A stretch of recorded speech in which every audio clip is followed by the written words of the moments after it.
Você sabia que o corpo tem vozes? O que a águia, o leão, o boi tem a ver com a forma que você se comunica? Quer aprender a interpretar 15 gestos que o corpo fala e você não percebe? Então fica comigo até o final desse vídeo. Eu sou Fabiano Lopes e gostaria de compartilhar uma resenha do livro O Corpo Fala de Pierre Will e Roland Tompacol. Não deixe de curtir, comentar, compartilhar e se inscreva no canal. Bom, vamos lá. Pela linguagem do corpo, dizemos muitas coisas aos outros. Antes de tudo, nosso corpo é um centro de informações para nós mesmos. É uma linguagem que não mente. A grande maioria das pessoas ignora a existência da linguagem do corpo quando se relacionam. Gestos, olhares, posições do corpo, etc., comunicam normalmente a verdade que as palavras não conseguem dizer.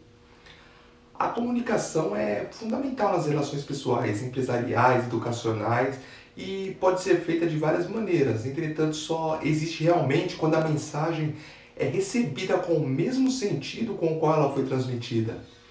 O importante na observação e aplicação da linguagem não verbal é que ela esteja em concordância com a linguagem verbal, de forma que a comunicação seja um processo completo e coerente.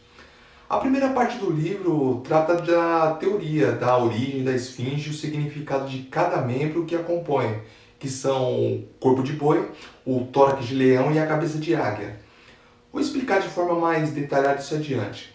A segunda parte, que é a parte mais prática, é onde há as ilustrações de mensagens repassadas através da linguagem corporal, que assim, são expressadas voluntárias ou involuntariamente. Na maioria das vezes nós falamos com o corpo e nem nos damos conta disso.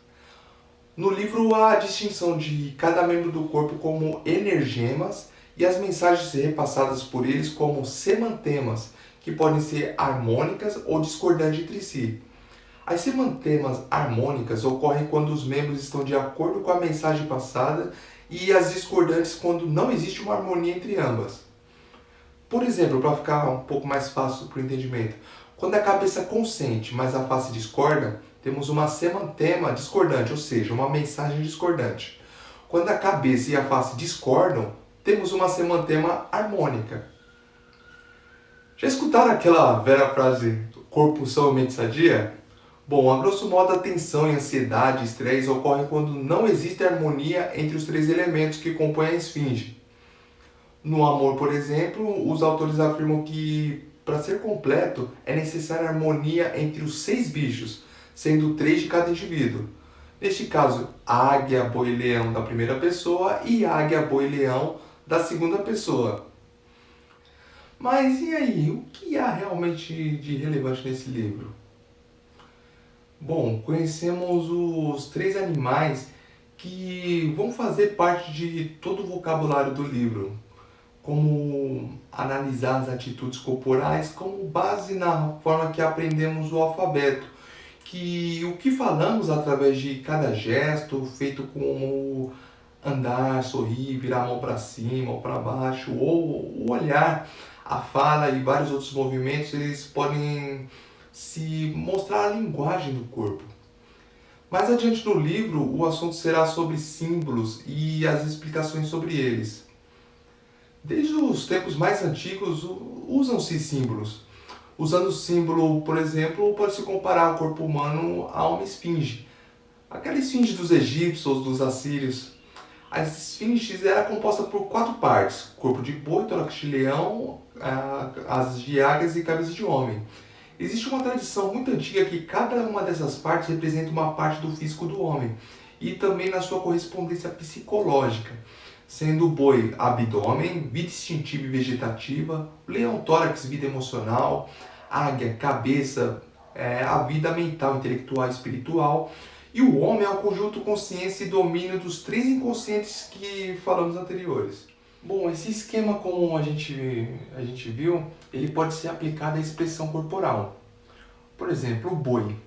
Em evidência na nossa expressão corporal tende a traduzir por uma acentuação do abdômen. A pessoa, ela avança o abdômen. Isso se encontra em pessoas que gostam de boa refeição, sabe? Aquela que é boa de prato, sente a vontade diante de uma mesa farta. O leão, ele se evidencia pelo tórax, onde reside o coração, é o centro da emoção. Os especialistas em expressão corporal, principalmente os coreógrafos, eles consideram como o centro do eu, do ego. Assim, quando há uma postura assim, de preponderância do tórax, estamos em presença de uma preponderância do eu. São pessoas vaidosas, egocêntricas, extremamente narcisistas ou naquele momento querem se impor. Ao contrário, quando o tórax está encolhido, estamos em presença de uma pessoa cujo eu está diminuído, são pessoas tímidas, submissas, ou que naquele momento se sente dominada pela situação. Um tórax em postura normal significa um eu equilibrado. Pode-se observar o estado emocional das pessoas, mesmo olhando atentamente para o seu tórax. Por exemplo, o aumento da respiração significa tensão e forte emoção. Suspiros são indicadores de ansiedade e angústia. Agora a águia. A águia representada pela cabeça, ela nos indica o estado de controle do corpo pela mente. Cabeça erguida significa hipertrofia do controle mental. A cabeça em posição normal indica um controle normal da mente. Nós ocidentais estamos infinitamente mais habituados a observar as expressões da cabeça do que do resto do corpo das pessoas. A águia, ela ama o raciocínio, o saber, a satisfação da curiosidade. Ela é realista, foge da ilusão, procura enxergar o longe, que é o certo. Ou seja, usa a cabeça. Na própria cabeça, a gente tem representado os três animais, para falar a verdade. O boi representado pela boca, por onde entram os alimentos, o leão representado pelo nariz, onde entra o oxigênio para os pulmões, e a águia representada pelos olhos, que são o espelho da mente. Há um número imenso de ações e reações programadas no nosso sistema nervoso, que é ele próprio nosso sistema de percepção. Muitas percepções são inconscientes, anteriores à nossa própria espécie, como por exemplo os que governam os nossos movimentos intestinais. Podemos ver também no livro quando tem mensagens visuais demais competindo entre si para chamar a nossa atenção, a gente vê tudo, mas só registra conscientemente aquilo que nos interessa. O rosto, as mãos, elas emitem balões, legenda, sabe aqueles balãozinhos de gibi? Embora não tenham boca para falar. Por exemplo, o rosto expressa sentimentos que podemos chamar de encanto, enlevo, entre outros. A inclinação do corpo, ela fala sempre. Se a inclinação do corpo de uma pessoa está para trás, pode significar que está simplesmente relaxando confortavelmente, descansando. Mas se está com os músculos tensos, pode significar resistência, rejeição. Se a pessoa está interessada em alguém ou algo, a inclinação do seu corpo tende a mostrar naturalmente essa inclinação emocional. Agora também se o corpo na verdade ele fala o que a mente contém. Uma pessoa que te encara com firmeza, ela mostra interesse amável em você, e o olhar que te evita com um sorriso que não chega a se afirmar, já se mostra a fraqueza. Muitas vezes acontece que numa conversa não podemos ou não queremos exprimir os nossos sentimentos. Isso também é expressado pelo corpo. É comum um homem fazer um gesto inconsciente de proteção qualquer à sua companheira quando ele vê algum possível rival se aproximando. Esse é um exemplo que o corpo age por si só. Do 10º capítulo em diante, o autor ele vem mostrar toda a parte de energia que o corpo humano transmite de uma forma exploratória, que, mais uma vez, através da esfinge, ele vem mostrar tanto a forma consciente e instintiva, como o domínio e emoção que desperdiça energia. O corpo ele mostra todas as informações necessárias do que está acontecendo no momento, vindo a armazenar ideias e sentimentos como fome, medo, desejo sexual.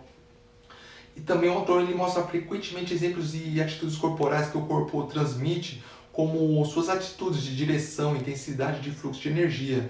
E a seguir ele mostra as modificações do comportamentos interpessoais, como contemplação, cruzamento de braço, medo, raiva, expressão do rosto, inclinação do corpo, mão frouxa, dedo estirado, entreaberto, enfim, várias formas de mostrar dentro do território, dando continuidade de o corpo expressar componentes de energia de estudo, ou seja, cada parte do nosso corpo nos mostra de certa forma a percepção do emocional dentro da expectativa humana, através de várias atitudes como comunicação verbal do corpo humano.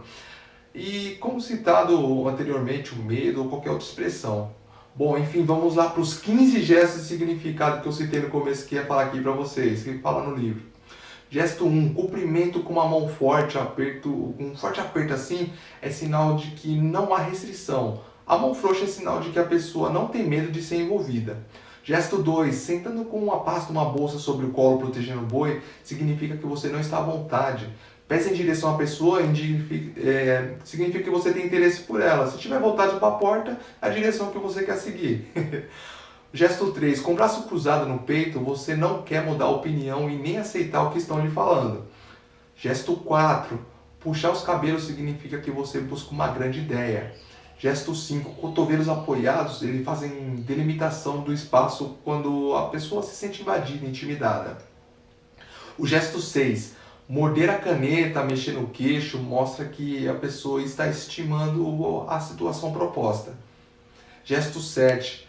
As mãos na frente da boca geralmente significa que a pessoa deseja falar algo, mas não tem oportunidade ou não sabe ao certo o que ela quer falar. Gesto 8. As mãos cruzadas para trás é um sinal de que não se concorda muito com o alvo da discussão. Gesto 9. As mãos fechadas, elas mostram insegurança, como se agarrasse algo, sabe, para não cair. Gesto 10. Com as mãos abertas significa que concorda com a situação. Gesto 11. Se estufa o tórax, ela quer se impor, se afirmar diante dos outros. Mas o contrário, ela mostra a pessoa reprimida, tímida ou dominada pela situação naquele momento. Gesto 12. Aumento da respiração, significa tensão, emoção forte. Gesto 13. Roer a unha e estar com a mão sempre mexendo em tudo, sabe? Isso é sinal de tensão. Gesto 14. Cabeça encolhida entre os ombros significa agressividade. Cuidado com pessoa assim. E final, gesto 15. Queixo apoiado nas mãos mostra uma espera paciente. Mas no final, e aí? Você é mais águia, leão ou boi? O equilíbrio dos três é o ideal, né? A águia é a nossa cabeça, é a lógica, o leão é o nosso coração, as emoções, e o boi é o nosso corpo, os instintos. Faça uma análise de você mesmo. Eu acredito ser leão, águia e boi nessa ordem. O livro destrincha bem sobre cada coisa que fazemos a ser representada por qual dos três animais. Então, para uma boa análise mesmo, o melhor é você ler o livro, tá bom? Expressões corporais, sinais, dicas e conhecimentos são dadas o tempo todo, observação do mundo e de nós mesmos. O livro ele fez eu me analisar muito mais do que aqueles à minha volta, em determinadas partes dele. Bom, para concluir, por mais clara e assertiva que seja uma mensagem, sempre vai envolver subjetividade, pois este processo envolve relações humanas, envolve vários fatores na emissão, recepção e percepção da mensagem. O importante é ter a sensibilidade de se colocar no lugar do outro, perceber o seu momento. Quando aprendemos a prestar atenção em nossa linguagem corporal e a interpretar corretamente a dos outros, passamos a ter mais controle sobre as situações. Passamos a identificar sinais de abertura, de tédio, de atração ou de rivalidade e agir de forma adequada para a condução de todos à escolha da melhor opção naquele momento. E o conteúdo se aplica assim, tanto na vida pessoal quanto no mundo corporativo. Lendo esse livro, com certeza daremos a devida importância à linguagem corporal, porque realmente o corpo fala e não mente. Muito obrigado por ter ficado até o final desse vídeo. Curta e compartilhe esse vídeo se você gostou. Muito obrigado por ter ficado até o final. Tchau!